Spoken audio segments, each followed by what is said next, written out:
They are located in Davidson, North Carolina, while serving all of North and South Carolina to the Florida coast and the Tennessee mountains. They are the Mortgage Planner, the Carolina's #1 mortgage radio, premium lending experience, along with mortgage planning that builds wealth. Ranked top of the nation for over 3 generations, 3-time best-selling author, here's your host, Brad and Jacob Roche. Welcome to The Plan. This is Brad Roche, the Mortgage Planner. The Mortgage Planner. You heard us right. I'm also joined with Jacob Roche, the Mortgage Planner. 704-412-2727 is direct dial during the show, or go to fortheplan.com. Good morning. How are you? Good morning. We're rolling. Yes, we are. We're busy. Yes, we are. I wonder Market why. rates are down. Yeah, they keep saying that. It's about time now. We've got somebody special in the studio. Jody Munn, how are you? I'm good. Longtime friend of the Mortgage Planner is in the house, and a realtor extraordinaire. We can call you that. Sure. Yeah, you've been doing this for how long I'll take now? it. You've been doing it how long? Over 15 years. 15 years. You've learned a thing or two. I have. Well, we're going to dig into some of that. I have a quiz for you later. I don't know if you knew that or not. Oh, great. I didn't give her a heads up on that. That's It'd be very wonderful. fun. You know a little bit Yeah, about it, a but little bit. next to nothing. And a stop fun looking quiz. at my notes, though. He does that. When I do games on the show here, he tends to look at my notes. Okay. So I'll have to shield those from you. Now, you're down in Waxhaw. I am. And that is a different market from Lake Norman here at the lake, and kind of similar. Price ranges are high down there. Correct. It's a very desirable area to be. Tell me about Waxhaw, why people look to live there. You've been there for a while. I have. I've lived in Waxhaw for, over 20 years now. And it's been a really fun place to see the little town of Waxhaw and Union County grow. A lot of people like 28173 as a zip code because it offers a little bit more green space, a little bit more bang for your buck. You've got larger lots, bigger square footage in homes, nice landscape, the whole 9 yards. It's interesting because we were just talking about Mooresville in particular. Mhm. What was the deal? It's the most affordable. Most affordable, most growing suburb in the U.S. Yeah, Mooresville. Okay. Mhm. So, and you can tell the traffic's a little rough, and I'm not getting into traffic. We won't go down that road, but I am going to talk about lot sizes. The lot sizes up here on a lot of the properties, about as far as you are from me. I mean, Yeah. that's the wall to wall next house, and they're putting them up and they're selling quickly though. What's some average lot sizes? Why do you think there's more down there that people would? Why do you get more lot? Just not as busy. They just cut them different. Any reason behind it? Yeah, so different townships have different discretions on how big their lot sizes can be when builders come in and develop the property. And I think a lot of the reason why people like to move to the Carolinas is they think, it's the land, I always say, the land of 2-story brick homes and big trees. And I mean, it's just a beautiful place to be. So yeah, I would have to say lot sizes are probably on average half an acre to 0.75 Yes, acre. that's a lot bigger. Yeah, much bigger than around here. Yeah. I think price range wise. Now let's go Waxhaw. Why do I want? I'm moving to the Carolinas. Now, have you been down there? Yes. You yeah. have. Where'd you go? You don't know. Center of You were down Waverly. Is that somewhat Waverly Waxhaw? is still Charlotte, but Oh. it's close. Close. I've been close to Waxhaw area. Close to Waxhaw. Now I've been in the town. Yeah. Wife used to get your mom used to get her hair done down there. Oh, okay. Yeah. And we were in the town, so I've gotten to hang out down there. We bought furniture down there, some of the Mhm. most beautiful furniture, that white stuff in the house that Yeah. we got all Okay. together. Great spot there. I want to say ice cream is really good down there. Yep, they have a homemade ice Now, cream. I'm not selling people on going to Yeah. Waxhaw, but I am saying this is a spot where it's a different. Where are people working down there? Like, what would you say? Some main Charlotte. employers? Charlotte. So, how far are you from Charlotte? Uptown and South Park. I would say you can get uptown in your office for, a 9:00 meeting if you leave around 8:00. Why do you feel people move to the area? Like you've listed and sold. I could read her credentials right now, and that you've done millions and millions in real estate and done it well. In fact, some of her statistics are better sales prices. I ran some numbers on it. She sells better than most realtors. On the price range. Also for buyers, captures a better price for them, including seller concessions than your average realtor. So there's some weight there in expertise. I believe it. Now you've seen her work. Yeah, exactly. Being polite, I've told Jacob about you. I consider, she's a pit bull. And I mean, she's after it. And that's a compliment as to Intentional. Yeah, that's who you want to have hire you, especially in a market where you're negotiating prices. I think it's a funky market. I'm 30 years into this, and it's different. It's It is not like different. another one. So from Waxhaw, now you've been down there. I want to stay down this. We're not doing a Google thing here, but it's a point of you've been down there for a long time. People are living in. So Charlotte's a lot different, lifestyle wise. If I'm going to go outside the city, It is. So Waxhaw, like Union County, we have a little bit lower tax rate than Mecklenburg County, so you kind of get a little tax advantage there. You also get, there's a couple of really highly rated, top rated schools in the area. So a lot of people will move to Union County to be able to, schools. because of schools, because of taxes, because of the green space. As you mentioned, Waxhaw, the little downtown, has really made a name for itself. There's a lot of little breweries now. I believe there's a distillery. Another reason to go back. I didn't know. Some really great shopping. So it's really kind of made its little mark on the map. Like a lot of people enjoy just kind of going down there on a weekend night, walking around. It's a fun place. Now you're licensed in North and South Carolina. I am. How much activity are you seeing people desiring to go to South Carolina right now? More and more every year. What are you hearing them say? Why? Well, South Carolina, it's even more affordable as far as taxes and stuff goes in South Carolina than it is even in Union County, North Carolina.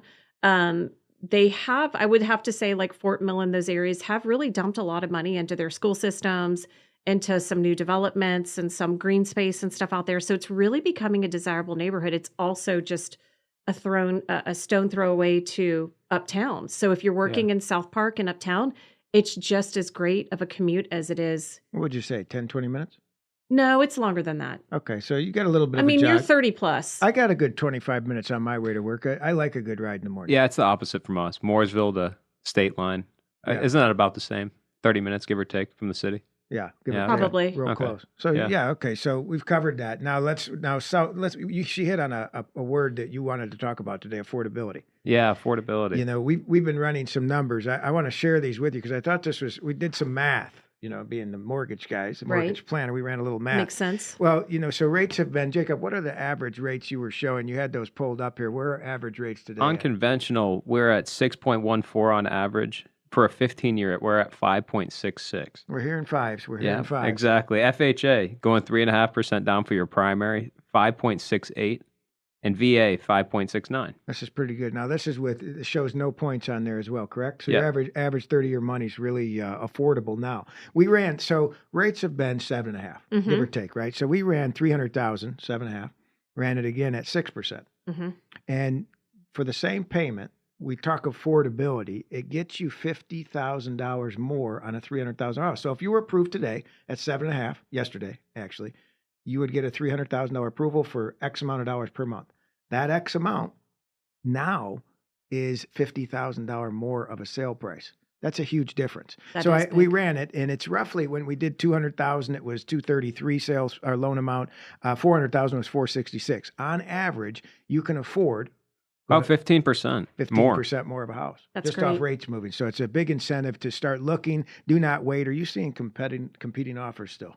Yes. You are. We're going to talk a little bit about that. We've got to take a quick break. We're focused a little bit down in Waxhaw, South Charlotte, Lake Norman area. You're listening to The Plan, 704-412-2727. If you are looking at investing in any of the areas, make sure you attend our networking event October 24th at the lake. You're not going to want to miss that one. 704-412-2727. We'll be right back.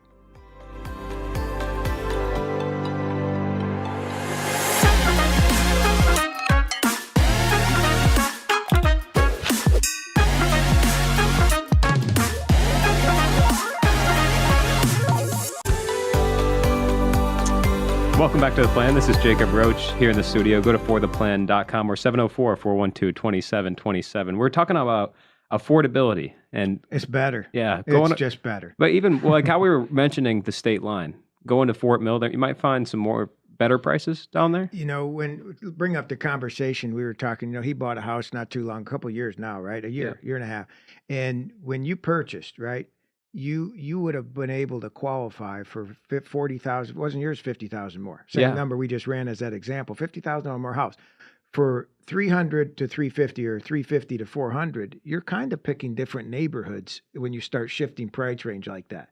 to a certain degree. So we've had a couple deals go on, and I want to talk about one in particular that was played brilliantly. It was a tough deal because it was a jumbo deal. Client, great client, wanted to be able to sell his existing house. Jumbo deal over Correct. $1 million is over jumbo. What is jumbo? 766,000. So we're way over 760. And then he wanted to build and buy a new one. Now building throws in a whole bag on its own. I know Right. that. Tell a little bit about what their plans were when they first brought you in. When did you get into the picture? So I got into the picture straight away. These were repeat clients of mine. So I actually had sold them that house. They had put a lot of money into the house, redid the house completely, added a pool, added some heated square footage, which is always a bonus. This is one of those large, I think this was a 3-acre lot in a highly rated school district in Weddington. So really sought after area. So I always tell people when they're buying a house like that, you can expect to gain equity if you're putting square footage, heated square footage, if you're adding, luxury outside, you're always going to be increasing the value of the home.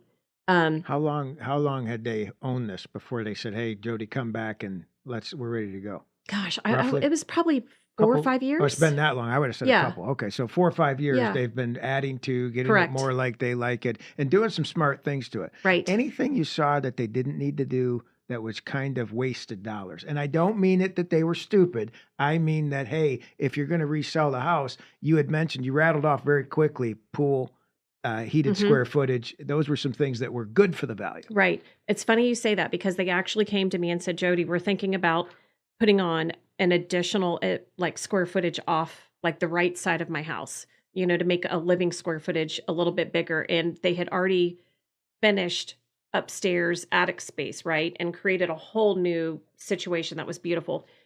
But What'd they do in the attic? So what they did is they made it like a loft upstairs and a big bonus room with a office because they both worked from home now. So they had to create 2 office spaces in this house. And that area above the now, a lot of people have bonus space above the garage. You're getting a good bang for your buck for completing Absolutely. it. Yeah, absolutely. That's what I want people to hear. Finishing that space absolutely gives you a bang for your buck. So especially with the shift and people working from home, needing a little bit more space. I was hoping we were throwing in a pool table or something, not a desk for crying out loud. But go ahead. It was really fun space. So they wanted to do more. They wanted to do more. And they said, Jody, when are we going to tap out on this home? Like, at what point should we think about either adding on to it or should we list it and buy something that's bigger to accommodate both of them working from home, Monday through Friday? So that's where I said, you know what, you guys, I don't think it makes sense to add on more here. I would look at, purchasing something that fits your needs a little bit more because the house was great when they bought it, but their lives have changed. Well, it's over $1 million.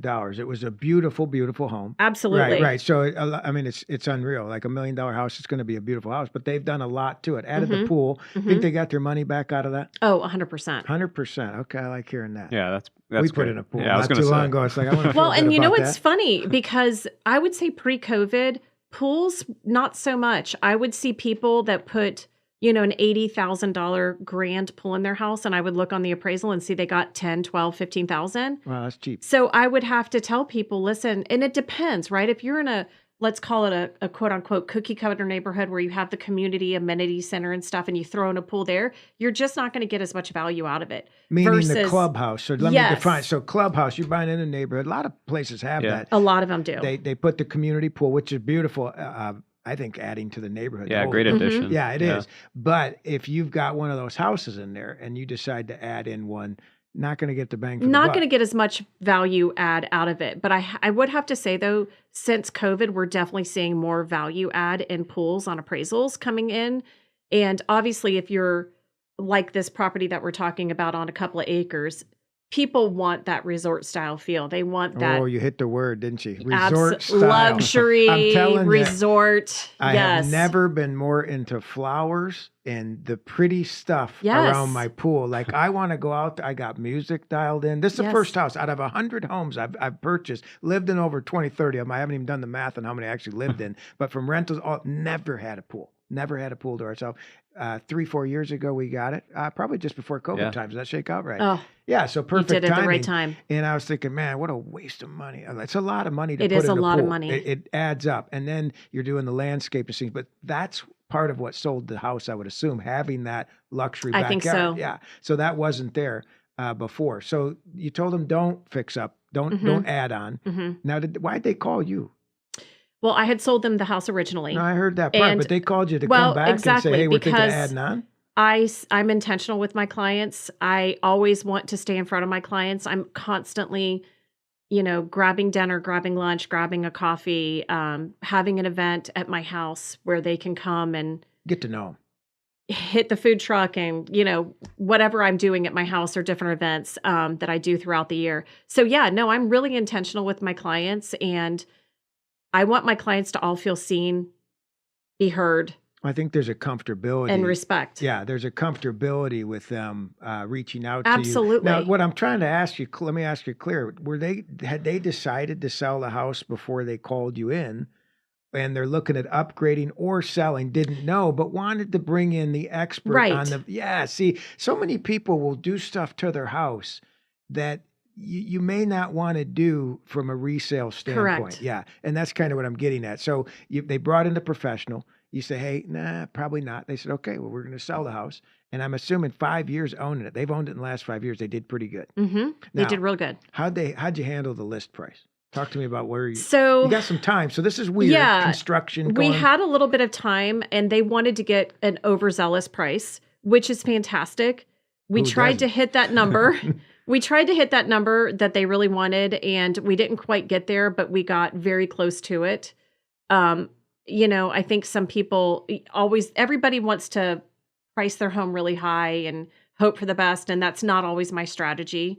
There's a lot of ways to look at the effectiveness of pricing a home correctly. So yeah, they ended up getting a really good price out of their home, either way you slice it. They had a little time to burn. They did. Yeah, so they're building a new house. I was going to say, is that why it may have been overpriced Yeah. at first? They had some time to burn. They did. And we were like, you know what? We've got a few weeks to burn. Let's just see. We put a high price tag on it, did a real quick price drop, because I said, we're not getting the traction we need. So I quickly stepped in and said, hey guys, I remember that. we need to drop the price. We need to be more effective on market. And, sometimes you have to go with what the client says and where they want to price the house, and even, have conversations about it, because at the end of the day, my job is to give them the information, the market stacks, the data. And at the end of the day, sellers can still say, hey, I want to do this. And then I choose to say, hey, I'm with you, but this might happen. This might go this way. But I really am intentional about pricing my homes correctly, because I want to keep my list price to sold price high. And I don't want to waste days on market. So we quickly did a price cut, had It a sounds lot of like a activity, planned got price. it under contract. I would call it a planned price cut, meaning you heard them. I know you want to get top dollar. Yeah. Then we're building a house.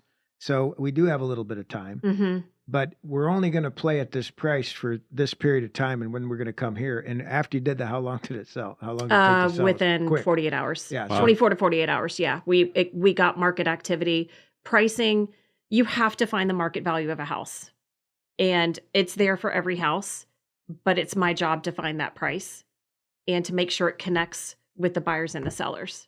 And that's the golden ticket. Do you think it hurt them in looking back now? Of course, it's over, it's closed, it is what it is. Do you think it hurt them having the house on the market at a higher price, coming out higher? Yes and no. That's kind of a hard question to answer, but Hoping you had an answer. I do, but I would have to say I typically don't like to do that. I typically don't like to go a little bit higher than what I like it to be, because you are going to waste time on market unless you find that one buyer that has just been searching forever and they're willing to kind of go above and beyond.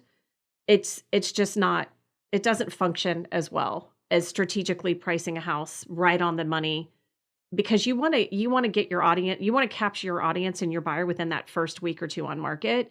If you're overpriced and you've missed that good launching market activity, you're done. Well, then talk about this deal. Do you think they got a little lucky with not getting hurt as bad by coming out at that higher price and then dropping it? They did get lucky. Yeah. Okay, so that's not the preferred way you wanted No. to go at all, and you worked with it, still got them a top dollar price. Yeah. Now, But I came in there really quickly and said, this isn't working. This price isn't working within literally a few days on market. the longer you would have took, the more it could have cost them in the long run. Absolutely. And they might not have sold the house, That would have been tragic. and they would have lost $150,000 that they had down on their new construction house. And I don't Right. like to play with people's money like that. So it's my job to make sure that I'm It happens. Yeah, that controlling, property needs to helping, go.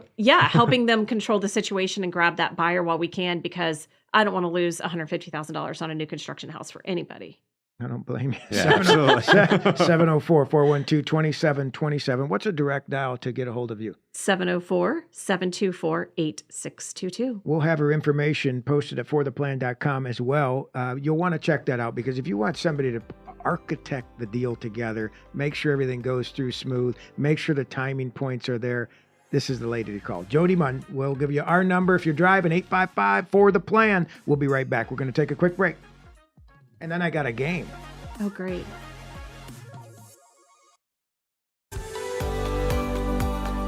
Welcome back to The Plan. This is Brad Roche, the Mortgage Planner, joined with Jacob Roche, the Mortgage Planner, and Jody Munn, Realtor Extraordinaire, 704-412-2727 in the studio. You got a complex deal or you just need the details handled, get after our pit bull. She'll take care of you. We'll have her information at For the Plan. I'm going to put that under you. You got to get the sunglasses, though. Okay. You know what I mean? I'm talking, Yes. Now I'm not talking pit bull like here. I'm talking about the... Artist. Yeah, Artist music Pitbull. artist. artist, music artist. Okay, now let's have a little fun. We're going to Okay. take a little bit of fun. You guys been doing this. You know your stuff. The top 10 reasons people move or refinance. And we're going to spend a couple minutes as we answer these. I'm going to start with, I won't put you on the spot so fast. We'll start with Jacob as to one of the top reasons someone would move or refinance in today's market. I would say kids moving. Kids moving, like Yeah. you, moving out of my house. Yeah. Yeah, so okay, so we can go along that lines. You have kids that you have kids. I do. They're They're in not all college. living with you anymore. No. And mine either. It's weird. Yeah. Are you moving? It's awful. I love my kids. I know. Are you I love mine too. I have them come work with me. But are you moving now because of them moving? Are you out of there? Too big a No, house? not now. I do have a big house. But eventually, yes. You I are going do. to. Oh, yeah. So that's one of Some the point or number one another. reasons the house is too big. Here, you know what I did? I got a new dog, a big dog. And he's cute. So I filled the house. That's my point. I'm not moving. I got a big dog, and now the dog took your place. Yeah, How do you feel? yeah, he's got a bedroom to himself now. Yeah, right. So we're not downsizing. We're just going to get more pets. But okay, so that's a good answer though. Kids moving out to college or on their own. Great opinion on that one. I think that's one of the top ones. Or for sure. downsizing altogether, yeah. Yeah, but that's a good reason to move. And how long will you stay in what's the plans or talks between you and your husband now that they've been gone for how long? Well, mine are still in school, so Right. they do kind of come back here and there. Oh, yeah. I don't know. I think I just want to wait to see where they land, what they're doing. Mama's ready to Right. plant new seeds if they're too far away. Yes. Yeah, okay, that's fair, but that is a good reason. Now, see, when you asked the question, I thought differently. I thought, moving out, because we decided to stay. We actually, when we bought our house, they were on their way to college. So you never really lived in Yeah. our last house Okay. much. So we were planning on staying anyway, master suite on the main level, things like that. What I was thinking of is someone like you getting out of college or in college, looking to buy a house. They've moved, the kids have moved, maybe buying a rental property and things like that. Oh, that's a good point too. Took it a totally different direction. Yeah. Like I would have loved for you when you went to Wilmington to have bought a rental property. I would have loved that too. Oh, Yeah, I bet yes. you would have. I don't know if I would have. I knew your friends. I'm kidding. I'm kidding. But what a great investment. There's an article that has floated around you may have seen it on social media that I thought absolutely brilliant. Buying a house, you know how they always say put $100 away every month when you're young and it'll be $1 million when Right. you're older. Well, they're talking about buy a house when you have a kid. So like my other son, Brad, I actually just had have a kid. someone that's doing that. That's cool. Tell I us have a a little bit about client it. that's doing that. In fact, he just bought a house for his parents, his elderly parents. And I believe he has 3 kids, and his goal is to have a house for each kid. So whenever so he's bought 3 investment properties, and his idea is to create generational wealth for those kids. That's awesome. So by the time, They're 18. yeah, Wow. 18 I mean, years. on a 15-year note, or Now, bring this into reality. You would have bought a house in Waxhaw, we were talking about in the first segment of the show. 18 years ago. Mm-hmm. Yeah, think about that. The Oh, value. yeah. Oh, Well, my. actually, I did. Go So ahead. we custom built our house a long time ago. We had, I think, all in, it was $483,000 on 3 acres. Counting the lot. Counting the lot. Okay. I'm over $1 million now. Wow. So I've more than doubled Yeah, and the that's value of my home. And you've been there how long? Over 20 years. Okay, how much over 20? A lot over 20? Because I want my kid to graduate 20, when he's supposed 22. to. Yeah. 22. I don't want him there any longer Yeah. than he needs That's to be. But what a great way to pay for college. Absolutely. Also for them to sell it, live there if possible, if they go to that area, I guess. Pretty cool concept. Yeah. So lots of different ways for kids moving out. Now, I'll ask you the same question, Jody. You can't use his answer. Did I tell you that? You can't reuse answers. All right. So top 10 reasons people move or refinance in today's market. So one of the top reasons that people move from one area to another is to be closer to family. It's not unusual at all for me to have one family member come, and then I've gone as far as doing, 3 and 4 transactions deep for other family members moving to the area. That is not on my list, and it is probably the best answer. Yeah, I would agree. Yeah, what a dumb list I have. That's okay. Do you want to know where That's I why got I'm it? here. I'm not telling where I got it. I'm not going to tell. It could be anywhere. It's not on the list. But what a good point that if I moved here, family moved. Absolutely. Happens every day. Aunt Becky's here. My mom and dad are here. And whether it happened all at once or on purpose, it just kind of happened. And then Aunt Becky's kids have moved within an hour right. of here as well. See? Yeah, right. It's about 7 houses right there alone. There you go. Family moves. Okay, well done. You get a point for that. Yeah. If it's not on the Threw us list, off Okay. there. if it's not on the list, you get a point for that. But that is a great way to Winning. do it. So, Jacob, you've got a second shot here. 10 top reasons people move or refinance today. Apartment to a house like I did. Yeah, that's a great one. Yeah, Mhm. 1 bed, Moving 1 out from bath, renting. same payment, get a 3 That's bed, amazing. 3 bath. I love that. Yeah. So when you moved though, you went straight down into Charlotte. Yep. Center of Uptown, 20th floor for a little bit. Now, you're not getting a house on the 20th floor in Uptown or Charlotte area. So that's what if you would have bought, we thought about that a little bit before the show. What if you would have bought then, like when you moved? It's a lot of money saved on rent, that's for sure. Yeah. I think I did 2 years. Would you have bought in the middle of Charlotte knowing what you know now and living where you live now? And you're in Mooresville area. I don't know, honestly. I probably wouldn't have bought in Uptown, but when I look at the numbers and the appreciation there, maybe I would have. But I wasn't really sure on where I wanted to land to stay for a little bit. I think the consensus is the sooner he bought, the better. Yeah. And that's for any young person getting started. The more you're spending on rent, the quicker you can buy. Now, I can tell you this, when you moved here, you couldn't have bought qualifying wise. Yeah, no commissions counted for 2 years. So you got to wait a bit on that. So we'll give you credit. What was your answer to define that? We've got Apartment to home. You're on the list. No point.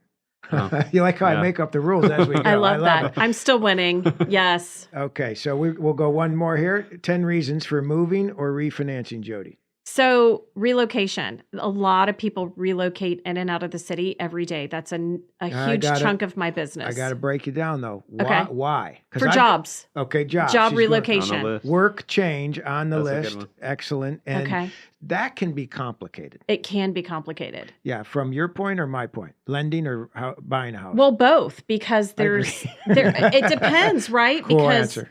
if people are moving, and it depends on if we're catching people on the buy side or the sell side. But yes, you and I have worked together and had, people that maybe aren't in their right job, aren't in the same job. They're switching industries and stuff like that, and that can be super complicated. Anytime you're doing this, it can make it complicated. We have a VA deal going on now, and the co-borrower is a registered nurse, been doing it for a long time, but she's relocating and had been off for a bit, I believe. There's a little bit of hiccup in there, but because she's hourly, you got to wait a period of time. Offer letter signed, pass the background. It's not an automatic, hey, I got this, I got my job, offer And people letter. don't realize that. I know. That's where the plan comes into a big part of making sure that you have a plan of action when you're relocating jobs. Well, there was another couple that was moving into South Charlotte area, and he was a truck driver in California. Well, he's going to still drive trucks here, same company, but we don't know what the market like for truck driving is here, so can't use his income. It's very hard for us to calculate it. Yeah. Even though he's got a track record on it. See, it's like me. If I moved to do mortgages in Florida, I don't have a track record in Florida, even though I've been doing this 30 years. Yeah. So it is a different way of People same just don't connections. understand the legalities of qualifying and what you need. Unfortunately for that VA client, he had been in contract already and needed to cancel out of the contract, cost him the due diligence, earnest money, and now he's back in after she got all the ducks in a row with the employment. Excellent answer. Next one, Jacob. Top 10 reasons someone's buying or refinancing. I would say retirement. Retirement, I would agree. Moving to the beach. Downsizing. Oh, moving to the beach. Yeah. We had a client do that recently. Yeah. You're taking off personal experiences right now. exactly. The guy he just replied to an email we had sent him, how's things going? And his reply was, we're loving our new chapter. He replied to That's awesome. yesterday. And they had retired, sold their home here, took a good portion of that cash. I say portion. I don't believe he used all that down payment on the house at the beach. No, he didn't. And now they're living there. And here's number two. Wasn't he moving there because of Yeah, family? family also So lived there. retired and family all tying together here. That sounds like a point. I'm just kidding. Now, see, even with retiring, you like, let's say this guy's been putting in 20 years, right? And he's retiring and he wants to buy a house. Is it easy after he just retired? We'll answer that when we come back. 704-412-2727. You're listening to The Plan. So fair, you guys have cheat sheet.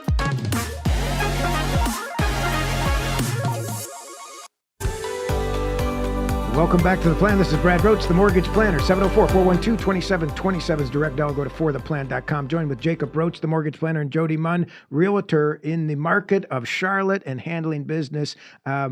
Before we left, you said I have a cheat sheet. I'm the one running the game. Okay. It's not cheating if I'm running the game. It's my game. Okay. So just clarifying my role here today is we're going over the top 10 reasons people move. So our goal with this, if you know a friend or family member or coworker that has experienced downsizing, kids moving, relocating, they are renting and want to buy a house, send them our way. We'd love to give a consultation to them and point them in the right direction. Make sure you hear about and visit Mortgage Planner University, 6-hour course you can take. We give it to you for free. Imagine that, free schooling on buying the house, learning the things we've learned and the things we did right and wrong. And that was a good course we did. Covered all kinds of different topics. Check it out at fortheplan.com. We're back into the questions. Top 10 reasons for people moving or refinancing. And we left that segment with retiring. And the way, so think about it, guys. I structured it at the beginning of the last segment or at the end there. The guy's had a job for 20 years and then he wants to retire. And where's the income coming from when he retires, right? So it's actually different. Yeah, it's 100% different. So he actually planned ahead and bought a second home.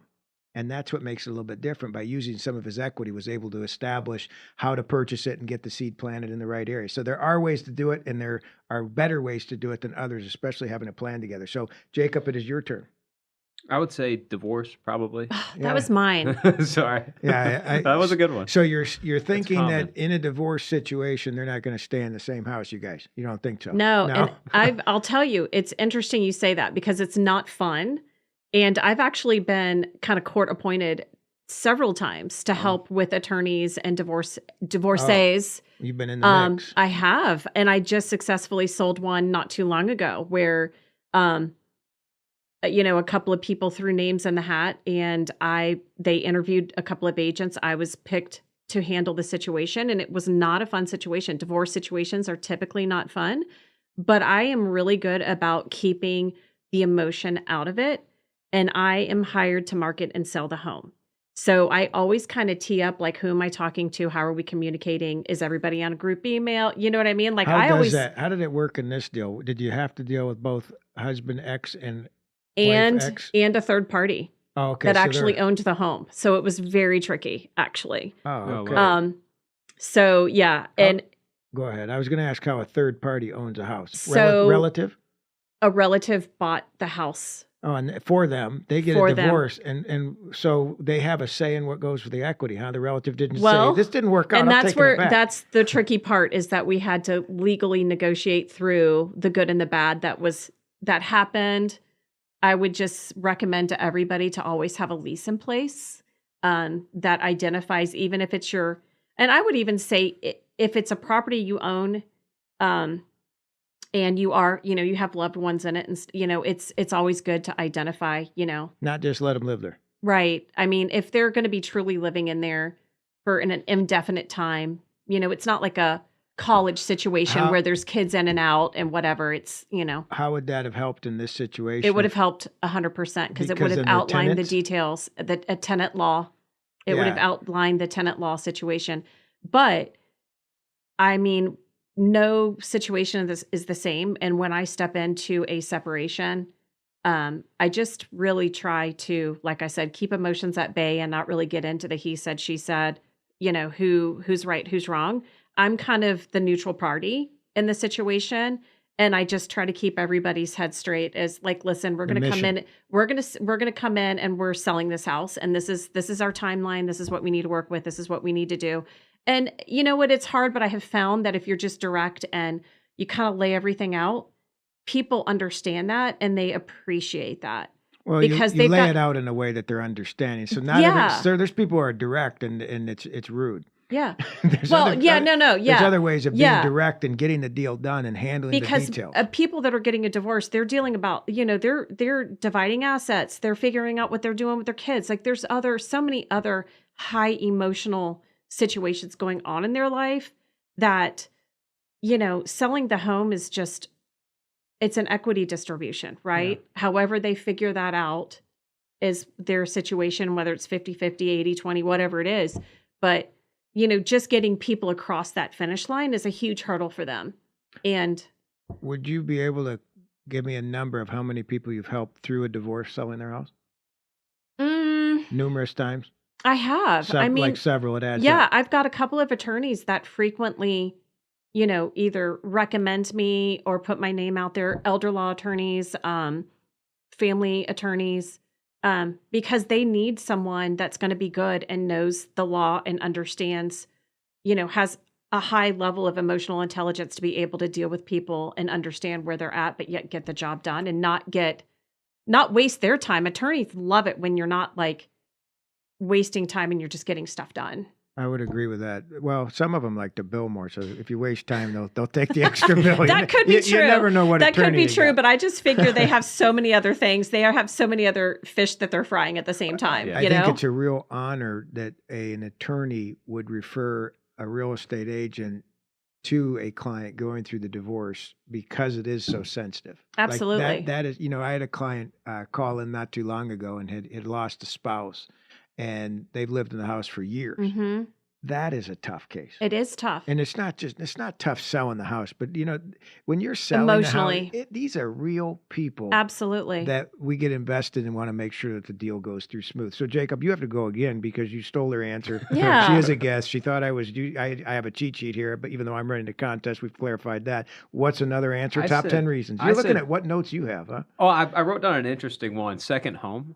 Second home. Yeah. Okay, so why someone would, the question is 10 reasons to move or refinance, and you would be get second home. Yeah. I think so too, pulling cash out. Yeah.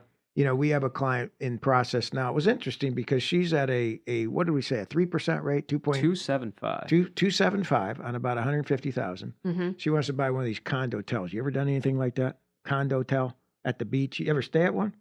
Oh, like a condo tel. I've stayed at them. Where it's just like a bedroom with like a little. But somebody owns it. You can actually buy it. Yeah. I've stayed in them only one time, Myrtle Beach. Yeah, I think once. That's where they have a bunch of them. Is Myrtle Beach? Well, isn't that where she's been? Yeah. It's a Myrtle Beach thing. Isn't it? Okay, so condo tel is a little bit different. You're going to get hit on the rate a little bit and cost because it's a weird duck, right? It's not your normal standard stick-built house, 30-year normal loan. So when we looked at it, her being at $150,000 on her first mortgage is just under 3%. This new house, she would be at about 7.5%. You ran it up, about 7.5% interest. Well, most of the time we've been telling people or half the planet, no, keep your 3%. Keep your 3%, keep your 3%, and let's get an equity line. Well, in this case, because the equity line would be adjustable, and 150 she owes, 150 is the purchase price. What's called a blended rate. She's at 4.44 on all that money by putting it in one loan. And it was a lot cheaper. It is. And it doesn't move. Her investment's solid. So she's paying cash really for the Myrtle Beach house now. Yeah. So it makes it easier for her. If she, speaking of that, if she would have came to us earlier, right? How much stronger is a cash offer than getting a mortgage? It's a lot stronger. I hate that you said that being in the mortgage business, but you're right. I know, but it is what it is. But I mean, it just depends on the market. It depends on the situation. Cash it depends king, on though. Interest rates and what's going on. You kind of have to know the full picture. Cash is king, but I've also seen people take offers on a home that, like, let's just say a cash offer is $1 million, and then someone offers a financing offer and it's $1.1 million, it's $1.50 $1,050,000 or whatever. I mean, they'll take that. why not take your chance? Like, so you can't just discount substantially if you're a cash buyer. Like you have to be in that flow That's true. as well. I guess if you're off that much in price, you are going to go with the higher price, especially in a price range. Why not? Like you use $1 million, they're both probably qualified. Absolutely. You would hope so, yeah. Okay, we're done with the game. Jacob, you did not win. Jody, Winning. our guest, won. We'll give it to her. You get a trophy, T-shirt for the plan. Nice, I'm kidding. We have yes. nothing like that. Great. But go to fortheplan.com. You can check out some of our past shows there as well. We had a affordability that we talked about at the beginning of the show, being rates at 7.5 over the last year, now down to around 6.14, you said? Yay. Yep. Pretty good. FHA and some of the government loans, first-time home buyer, VA, those are all coming in around the 5.5, 5.75 mark. Yeah. Pretty just aggressive. right around there. Everybody's been talking about rates getting down to 5. We're going to get busier. I think people are still waiting. I think some people might be waiting, but I've also had clients come out of the woodwork saying, you know what, Jody, I'm not waiting until then. I can afford to buy a house right now at this interest rate. I'm buying now while I can choose my house instead of standing in line for a house, because I'll tell you, when interest rates go down, we are going to see a lot of pent up buyers that have been wanting to buy, and housing prices aren't going to be dropping. I wish I had, you people ask often, I'm sure you get this question often, you as well. Is it a good time to buy, refinance, all of this, right? Because rates are in a decline. We've had a 4-year ride of rates going up. Now they're in a decline. Is it a good time to buy a house? Listen, how you just said it is if these rates go down much further, you get more competition. You're qualifying or getting the value in the rate drop. Well, you could call it that. You're qualifying for $50,000 more in a $300,000 house, 15% more, or you're benefiting from that amount that you don't have to pay back. I mean, it's that Right. simple. So you end up getting more bang for your buck. But 15%, let's go back a bit. When prices were competing offers, how you saw people go way over this price. Would you say 10% over? Was there ever a number put on that? Like, what were they going over? No, I don't. I mean, I don't think so. But I mean, I'm sure maybe per office or per agent or something like that. But yeah, no, people and in certain areas, they're still going above ask. Which is remarkable, I think. Yeah. It's pretty neat. 704-412-2727, direct dial. Jody, I wish I had another hour with you. Helping us out. She's breaking down the business. Experienced, handles your business. If you need her number again, one more time. 704-724-8622. I can't say it as fast as you. No, or you can go to fortheplan.com. We will post a link direct to her where you can check out some of her reviews and make sure you get connected with a top agent if you're looking to buy or sell. Thanks for being with us. Thank you. See you next week.